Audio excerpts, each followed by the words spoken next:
Hoje em dia proliferou uma verdadeira onda de estoicismo. Tornou-se quase uma moda rejeitar qualquer tipo de paixão. A maioria sequer leu dois autores estoicos, mas sente-se influenciada e trata o estoicismo como se fosse uma gnose verdadeira, né? O suprassumo da felicidade. Mas será que isso corresponde ao cristianismo? O que Cristo ensina? Não. Deus odeia o estoicismo. Como afirma São Francisco de Sales em sua obra Tratado do Amor de Deus, a Igreja condenou essa doutrina insensata. Como poderia ela condenar paixões se o próprio Cristo, Deus encarnado, a sofreu? A paixão de Cristo. São Francisco de Sales ele ilustra bem uma história citada por Santo Agostinho, que, por sua vez, refere-se a Aulus Gellius, testemunho ocular. A narrativa é o seguinte: Aulus embarcou com um célebre estoico e durante a viagem sobreveio uma grande tempestade. O estoico ficou pálido, tremendo e visivelmente amedrontado, algo perceptível a todos no navio, embora compartilhassem do mesmo perigo. Após a tempestade, os passageiros riram e zombaram uns dos outros pelo medo que tiveram. Um deles criticou o filósofo por sua reação. Ele respondeu citando Arístipo, filósofo socrático. Abre aspas. Fizeste bem por não te inquietares pela sorte da alma de um perverso trapaceiro como eu. Mas eu faria muito mal se não temesse a perda da alma de Arístipo. Fecha aspas. O central é esse. A existência das paixões em nossas almas, como diz São Francisco de Sales, serve para exercitar nossa vontade na virtude e fortalecer nosso espírito. O estoicismo, ao negar as paixões, não reconhece a oportunidade que Deus nos dá de crescer espiritualmente. Mas agora vamos investigar mais isso com o Doutor Angélico, Santo Tomás de Aquino. Vamos fazer uma análise das paixões segundo Santo Tomás. A posição dos estoicos é, evidentemente, a que as paixões são más. Em primeiro lugar, vamos definir paixões. Paixões são reações internas e estímulos sensoriais. Elas são compartilhadas por humanos e animais, residindo fisicamente dentro do corpo. Compartilhadas com animais, assim como os animais, os homens experimentam paixões. São movimentos físicos do apetite sensível.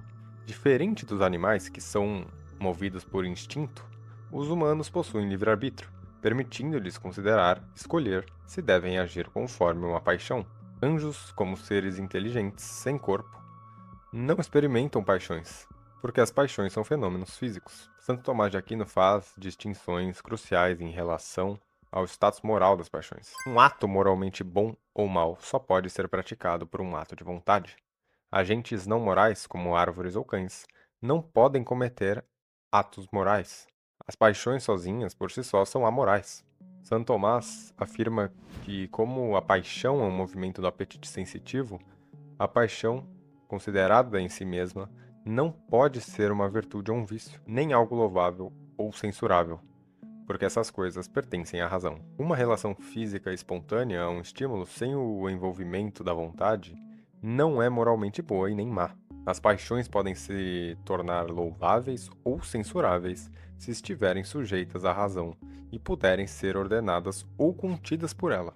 Os seres humanos são obrigados a controlar suas paixões usando sua vontade para regulá-las indiretamente. E alguns métodos, de regulação são as mortificações, envolve jejum, oração, bons hábitos, desviar a atenção. Se alguém é obrigado a moderar as paixões, por exemplo, quando elas levam a um perigo próximo de pecado, e não o faz, isso pode ser considerado pecado. Com paixões e voluntariedade. Consideradas em si mesmas, não há bem ou mal moral nelas. Sujeitas ao comando da razão e da vontade, o bem e o mal moral existem nelas. São voluntárias se comandadas pela vontade, ou se não forem contidas pela vontade. Paixões antecedentes versus consequentes. O impacto na culpabilidade e no mérito. Santo Tomás distingue entre dois tipos de paixões, com base em sua relação com o ato da vontade, impactando significativamente a culpabilidade moral por ações más e o mérito por ações boas. Paixões antecedentes, por definição, são paixões que precedem um ato da razão, turvando o julgamento. O efeito, né? Elas tornam um ato menos voluntário e, portanto, diminuem a culpabilidade moral. Um exemplo: o primeiro assassino que matou no calor da paixão, não planejando, algo impulsivo, embora ainda seja culpado, é menos moralmente culpado do que alguém que planejou o ato. Um exemplo de nenhuma paixão envolvida é o segundo assassino que matou por dinheiro, sem emoções fortes, simplesmente com um ato calculado. Paixões consequentes, por definição, são paixões que seguem um ato de razão e são deliberadamente nutridas ou usadas pela razão para fortalecer a vontade. O efeito é que tornam o ato mais voluntário e, portanto, aumentam o mal moral. Um exemplo é a terceira assassina, que lentamente envenenou seu marido, mantendo deliberadamente a raiva para alimentar o ato. Essa distinção reflete na tradição jurídica ocidental, com a diferença entre um crime passional e um crime premeditado, onde a premeditação indica maior malícia devido a um ato de vontade mais forte. Portanto, o que subtrai da noção do voluntário diminui a opção louvável na bondade e do censurável no mal. Paixões e boas ações. Um exemplo dos fiéis na missa. Princípios semelhantes irão se aplicar aqui também às boas ações. Paixões antecedentes. Um efeito: embora levam a um bom resultado, o ato é menos voluntário e diminui a bondade do ato de uma perspectiva moral. O exemplo é o primeiro fiel, movido pela música, decide ir à confissão. Esse ato é menos voluntário. É mais louvável fazer uma obra de caridade pelo juízo da razão do que pela mera paixão da piedade. O segundo caso é quando não há nenhuma paixão envolvida. O segundo fiel, que vai à confissão puramente por obrigação religiosa. Paixões consequentes. Efeito: quando a razão escolhe ser afetada por uma paixão para agir mais prontamente e com maior cooperação do apetite sensitivo, a paixão aumenta a bondade de uma ação. Um exemplo: o terceiro fiel, que canta um salmo penitencial usando as emoções para fortalecer seu arrependimento e tornar seu ato de vontade mais fervoroso. Esse ato é o mais voluntário. E assim, uma paixão da alma aumenta a bondade de uma ação. Então vimos que a falta de paixão pode fazer com que um ato seja pior ainda. Agora, aplicação espiritual, liturgia da igreja e música. Os insights de Santo Tomás sobre as paixões têm aplicações espirituais práticas, particularmente evidentes nas práticas históricas da igreja. Missa numa catedral versus uma missa monástica. Então, a missa na catedral frequentemente apresentava muito esplendor e beleza sensível. Isso era adaptado para a população em geral, reconhecendo sua fraqueza e usando esses bens sensíveis, que podem desencadear paixões antecedentes, como uma muleta para incentivar atos da religião. A missa monástica, por sua vez, geralmente é mais austera e simples. Esse ambiente foi projetado para monges mais maduros, permitindo-lhes cultivar paixões consequentes e realizar atos mais voluntários enraizados na razão. O papel da música nos louvores divinos, conforme afirmado por Santo Tomás. Abre aspas, é evidente que a alma humana é movida de várias maneiras de acordo com várias melodias de som. Portanto, o uso da música dos louvores divinos é uma instrução salutar para que as almas dos fracos de coração sejam mais incitadas à devoção. Tais instrumentos musicais movem a alma ao prazer em vez de criar uma boa disposição dentro dela. Fecha aspas.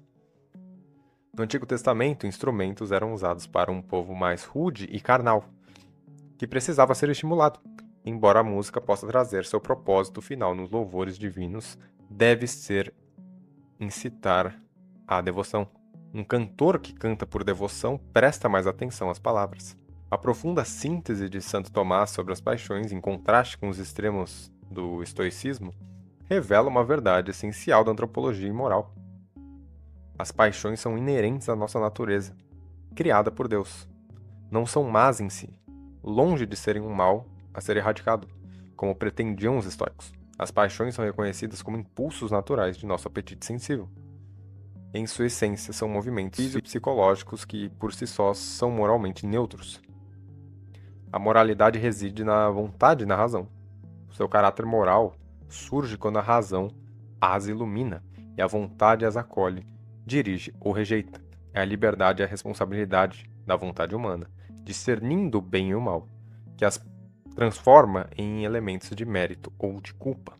Então concluímos que o objetivo não é a supressão, mas a integração e ordenação. E a Igreja, em sua sabedoria pastoral, compreende a natureza humana.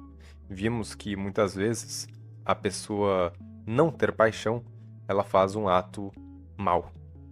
Enquanto, por sua vez, a pessoa tendo paixão, ela faz um bom ato e virtuoso.